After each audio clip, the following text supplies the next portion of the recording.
God, it's so weird. People ask me, like, I get asked fucking travel advice from strangers. Can we just break down how crazy that is? Like, people come up to me and they're like, hey, you travel a lot, right? And I'm like, yeah. I'm like, where should I go? I don't fucking know you, man.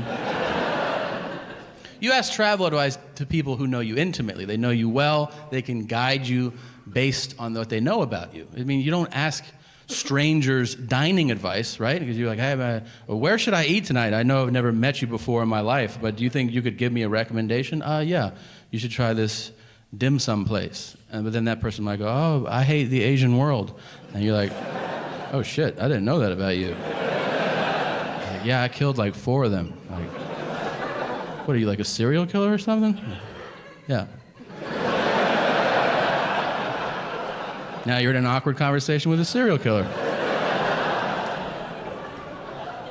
Here's all I'm saying. I can't tell you where to go. I can tell you where not to go.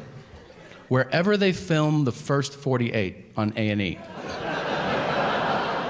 Oh, if you're not familiar with the show, here's what it is.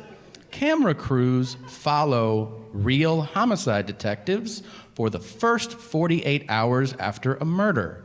And the reason that that time distinction is so important is that after 48 hours, they give up on that murder. They're like, that's some old shit. What do you want to do today? You're like, how about you keep trying to solve that murder, man? That shit happened on Monday. It's Wednesday. We're not going to solve that shit. Really. There are so many amazing moments on that show. So many. A lot of the episodes take a similar path. I'm blown away, first of all, at how many times there's a witness to a murder. It's crazy. I always thought murders happen in dark alleys. Nobody saw shit. No. Every other episode, they're like, you see that shit? And the guy's like, I saw that shit, yeah. Where? Right fucking here. Really, I was standing here, and then he killed that dude there. Like,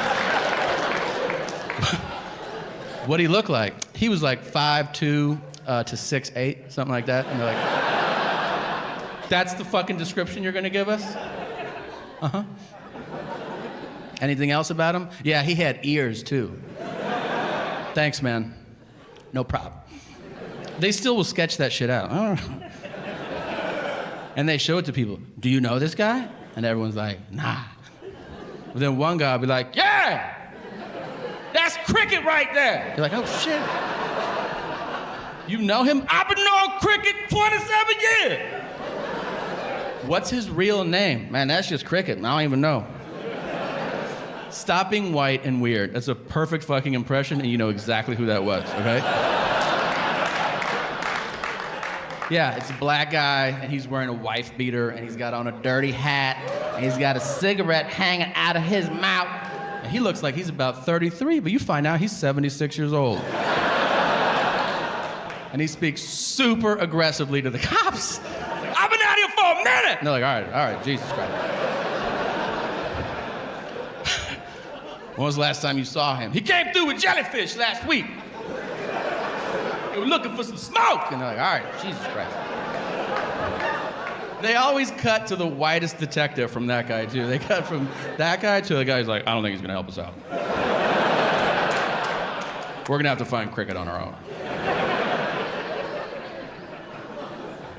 That show has the best moment in television. It's the most dramatic thing you could ever see, because it's real life, and that is the interrogation. The interrogation is amazing, because here's the thing about drama. If you want to have a great, dramatic moment, raise the stakes. Guess what? There's no higher stakes than somebody being questioned about taking somebody else's life. It's inherently compelling television. It is also super serious. But the detectives insist on using the suspect's street name, so the whole thing turns into a fucking cartoon. Like, they're literally like, your life is on the line. We need to talk to you. Why don't you have a seat? Lil Stank, why don't you sit down for a second? Did you or did you not know Dookie Shoes? I don't know no Dookie Shoes. I got a picture of you hanging out with Dookie Shoes. I mean, I seen him. I don't know. And then they'll throw one bit of evidence against the wall, hoping it'll solve the case. They'll be like, well, we were talking to Namin, and he said that you were at the 7-Eleven last week. And he'll be like, yeah, I shot him in the face. And you're like, God damn, really? That's all it took to break you? Dude, lie. Lie for longer.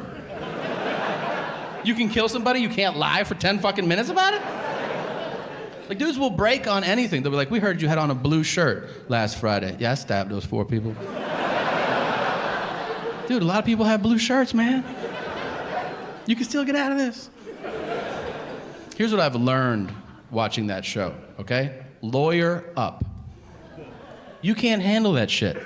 Everybody's like, I'm gonna talk to the cops and straighten this whole thing out. You're gonna do 25 to life. Have fun with that, man. Nobody asked for a lawyer. I've seen 300 people get interrogated on this show. 2 of them were like, can I talk to a lawyer? And both times the detectives were like, fuck! And then at the end of those episodes, it said on the screen, all charges against Tayshaun were dropped. Or Jim, pick a fucking name. Let's be honest, there's no Jims on the show.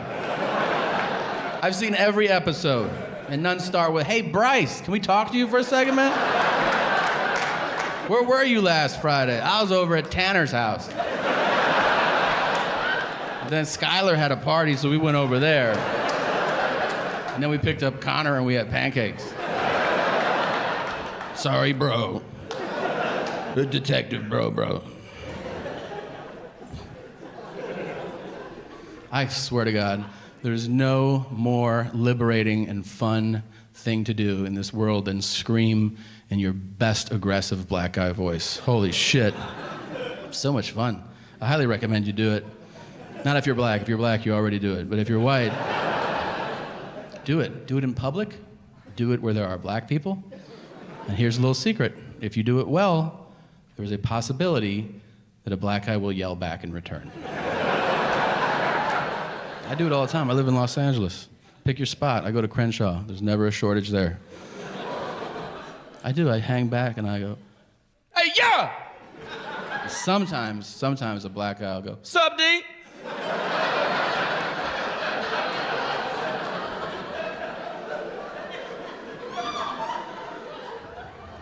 Here's what I've been trying to figure out. I got into online shopping recently. I guess that's a thing. Here's what I've been doing, though. I shop for things that are, like, way out of my price range. And then after a while, I go, oh, yeah, I can't afford that. Like today, I was looking at yachts. Online. And then I was telling myself I didn't want them as if they were an option, you know? I was like, 155 feet? That's not even big enough for all my friends and family. I'm not getting that shit. What the fuck am I doing? You ever do that? You ever go down like a rabbit hole online and then like 6 hours have gone by and you're like, I'm shopping for the private jet that best suits my needs. I think I found, this is it right here, the G550. How much is this? Place order, $53 million. Well, maybe not now, but maybe later. I'll just bookmark that shit for now. You know what that is? That's a sense of entitlement. That's me thinking I should be associated with this thing, and I haven't earned it. I haven't, neither of you, but also me. I get that feeling the most when I get upgraded to first class. Yeah, I fly every week. I never buy first class ticket, I buy coach tickets. I buy them so much, I get bumped up to first class. I'm telling you, the moment I get bumped up to first class, I get washed over with this feeling. I'm like, look at these fucking poor pieces of shit on the flight. Ugh. So much better than them. Don't stand next to me. Dude. I dare you to try to come up from coach and use the first class bathroom when I'm there. I'll put my hand on your chest, okay? There's a pig trough in the back. That's for you guys. It's for the big ballers up front. Some people buy first class tickets. I always feel like they know you got upgraded. They always give you the look like, by the way, we fucking know. You can sit up here, but you're not like us.